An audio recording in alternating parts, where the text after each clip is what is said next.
ने कहा कि भगवान, हमारे कुल का ऐसी रिवाज रीति है कि जो ब्राह्मणियां पति को बिना बताए, सास ससुर को बिना पूछे घर से बाहर जाती हैं और पुनः लौट के जाती तो उन्हें घर घुसने नहीं देते हैं। और आपके चरण घर वाले भी मुझे घर घुसने नहीं देंगे, तो मैं तो कहीं का भी नहीं, इसलिए प्रभु क्षमा कीजिए, आप अपने चरण में रख लीजिए। तो भगवान ने कहा कि देवियों, तुम लोगों ने मेरी सेवा की है, मुझे भोजन कराया है, मेरा सत्संग सुना, मेरा दर्शन पाया, और इन सब शुभ चीज करने से तुम्हारे चेहरे पर तेज आ गए हैं, ऐसी कांति आ गई है कि तुम्हारे चेहरे को देखकर ब्राह्मण अपने आप को कोसेंगे, अपने आप को धिक्कारेंगे, और इसलिए तुम लोग जाओ। पहले की अपेक्षा अब तुम लोग जाओगी तो अब से अधिक तुम लोगों से प्रेम करेंगे। मेरी बात अक्षरशः सत्य है, विश्वास करो, जाओ। भगवान समझाने में बहुत निपुण है, और पीठ दिखाए बिना सभी ब्राह्मणियां फिर लौट कर आ रही हैं। जैसे अपने घर पहुंची हैं, सभी ब्राह्मणों ने उन ब्राह्मणियों को देखकर अपने आप को धिक्कार करने लगे। धिक जन्मन स्त्री वृत्ति विद्याम, धिक कृतं धिक बहुकृताम, धिक कुलम धिक क्रियादाक्षम, विमुखाय तु अधोक्षजे। धिक्कार है इस ब्राह्मण कुल को, धिक्कार है इस कर्म कांड विद्या को, जो भगवान के इशारे संकेत को नहीं समझ पाए।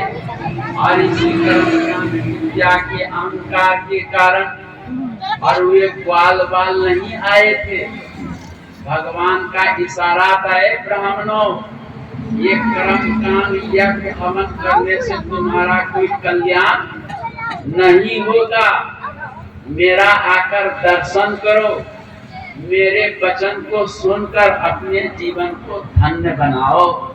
लेकिन हम लोगों ने भगवान के संकेत को नहीं आंक पाए। देखो देखो इन ब्राह्मणियों को, ये कभी वेद पढ़ी नहीं, कभी गायत्री मंत्र का उच्चारण नहीं किया, कभी उपनयन संस्कार इन सबका नहीं हुआ, वेदा अध्ययन नहीं किया, और पवित्र अवस्था में भी ये नहीं रहती है, अशुद्ध अवस्था में रहती है। आज देखो भगवान के दर्शन पाकर कितने चेहरे पर शांति है, चेहरे चमक रहे हैं। धन्य है ये ब्राह्मणियां, और हम लोग ब्राह्मण होकर के भी धिक्कार है। क्यों? उपनयन संस्कार हुआ, वेदाध्ययन हम लोगों ने किया, सुबह शाम वेद मंत्रों का उच्चारण करते हैं, गायत्री मंत्र का उच्चारण करते हैं, संध्या वंदन करते हैं, फिर भी आज भगवान के दर्शन के अभाव में हम लोग जो है कहीं का नहीं। लेकिन ये गोपियां, ये ब्राह्मणियां तो देखो, इनके चेहरे पर कितना ब्रह्म तेज है। यही बात है, ये रास्ता अध्यात्म मार्ग तर्क का नहीं, विद्या का नहीं, विद्वानों का नहीं, सीधे साधे लोगों का है। सीधे साधे लोगों का, आस्थावान, श्रद्धावान, विश्वासवान लोगों का ये मार्ग है। जिनके अंदर में विश्वास है, वे अपने माँ बाप में भी भगवान का दर्शन कर लिया है। जिनके अंदर में विश्वास नहीं है, लोग यहाँ वहाँ कर रहे हैं, उनको दर्शन भी नहीं हो रहे हैं।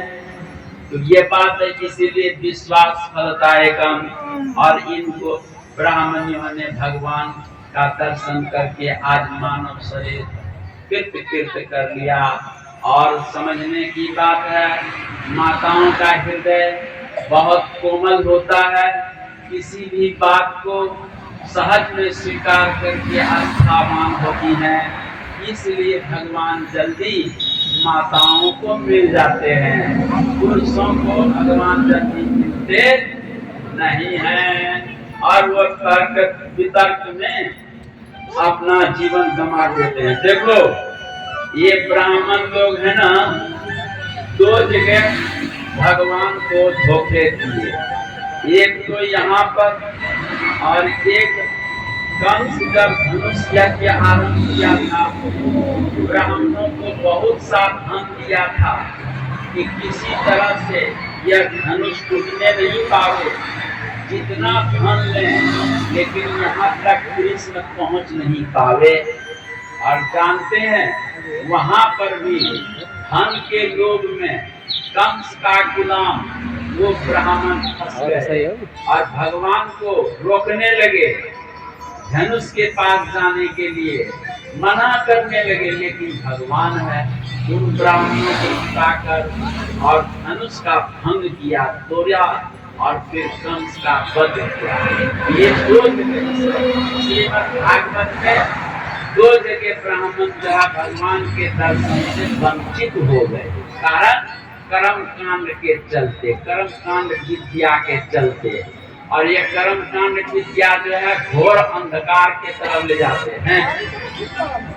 वेद में लिखा है, वेदांत उपनिषद में लिखा है कि फूटी नौका पर कोई बैठ जाए और वो नौका यदि चले तो धीरे धीरे पानी घुसकर वो नौका क्या होगी, डूब जाएगी, बीच दरिया में डूब जाएगी। नौका भी डूबेगी और नौका पर जो सवार है वो भी डूब के मरेगा। तो वैसे ही कर्म कांड ये फूटे है ना, नौका की तरह है। ये कर्म कांड करने वाले कभी सागर को पार नहीं कर पाते हैं और इसी सागर में डूब करके वह मर जाते हैं। इसीलिए संतों ने कहा कि कर्म कांड से ऊपर उठो। ये कर्म कांड अज्ञान अहंकार बढ़ाता है और जो ब्रह्म विद्या है अहंकार को वो गलित पलित करता है। जो बात यहाँ पर ब्रह्म विद्या की चर्चा हो रही है, ये ज्ञान यज्ञ है, महाज्ञान यज्ञ 7 दिन से चल रही है और आज अंतिम दिन के पाली में आप लोग बैठे हैं और ये समय निकलता जा रहा है। इस महाज्ञान यज्ञ में जो अच्छी अच्छी बात सुने हैं वो भगवान के हैं, जीवन में उतारने का प्रयास कीजिएगा। देखो 2.5 मन ज्ञान अर्जन किया, मन भर आचरण नहीं किया, तो 2.5 मन ज्ञान तुम्हें क्या काम करेगा? कोई काम करेगा?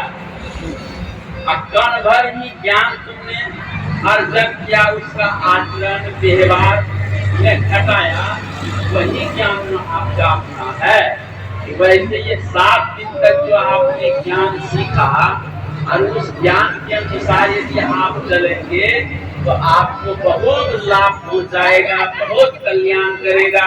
और आपने सुना, आज सुन करके जाते समय सब ज्ञान को छोड़कर चल दिए कि बाबा जी आप अपना ज्ञान अपने पास रखिए, आपको हम चले। जय संसारा, जय परिवार, जय संसारा, जय परिवार।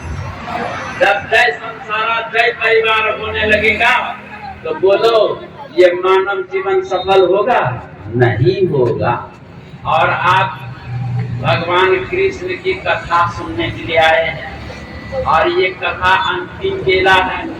भगवान कृष्ण का भोजन मक्खन मिश्रित दूध दही है और आप लोगों का भोजन कैसा होना चाहिए? दूध दही का मतलब सात्विक शाकाहार भोजन है, लेकिन आप लोग शाकाहार भोजन करते हुए मांसाहार भी कर लेते हैं। कि मांसाहार होना चाहिए? बोलो।